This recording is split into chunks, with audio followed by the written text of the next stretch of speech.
some sense of meaning rather than being continuously bombarded by this kind of, by the impossible situation. So the precariousness of youth, I think, is an area that deserves a lot more work, away from K-pop, away from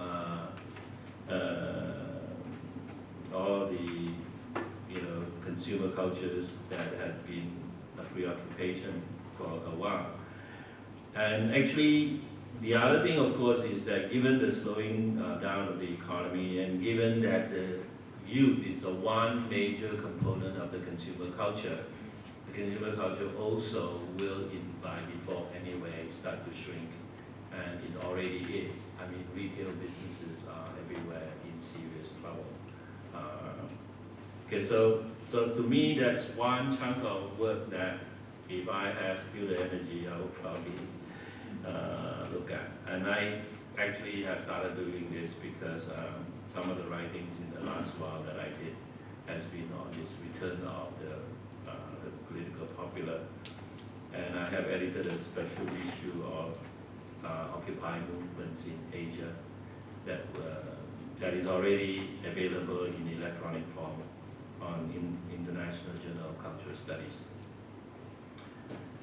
So the other seriously changed condition is the place of China. China is behaving very badly. China is behaving very badly, and nobody really knows what to do with it.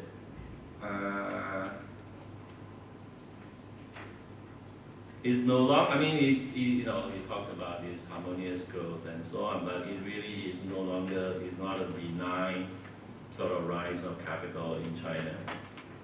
And I think it's behaving badly also, and sadly the case that is partly because having marketized the economy there is no longer a kind of moral ideology that could hold the country together as in socialism.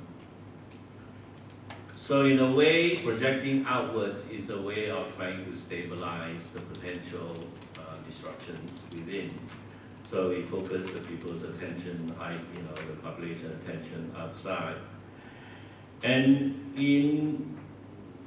so that is actually changing political practices. The competition, for a while, the competition will be in this emerging cultural economy. So the part of the title of my book on pop culture was on soft power competition. But now it's gone sort of, that is still continuing. I mean, that is still continuing, but in the end, the competition won't,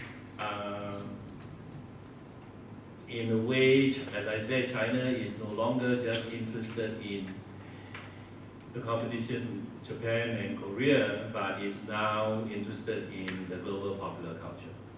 So it has all the money to, I mean, it's already bought up a chunk of Hollywood and producing films in Hollywood, operating in China with the most recent thing is, of course, the Great Wall, which flopped very badly outside China, but nevertheless made the money back.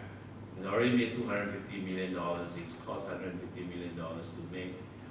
Most of that money comes from Chinese audience itself. So that is the problem. I mean, you can no longer, even Hollywood has to think about how to recoup its capital with the Chinese audience. And so in the end, the Japanese and the Korean producers of pop culture really will, in the end up co-producing with China rather than trying to sell independent products to China. Co-producing in China, of course, is very costly ideologically because the state is still exercising immense amount of censorship. So even the cultural products and cultural consumptions are shifting because of China. But more importantly, I think the political response and how you would change the political relations within Asia is really difficult. to think through. And I mean, one of the interesting about Indo-Asia culture studies is we are actually a lot more, because of our own beginning and because of the fact, because it is in Asia, we are actually, our work is actually a lot more politically minded than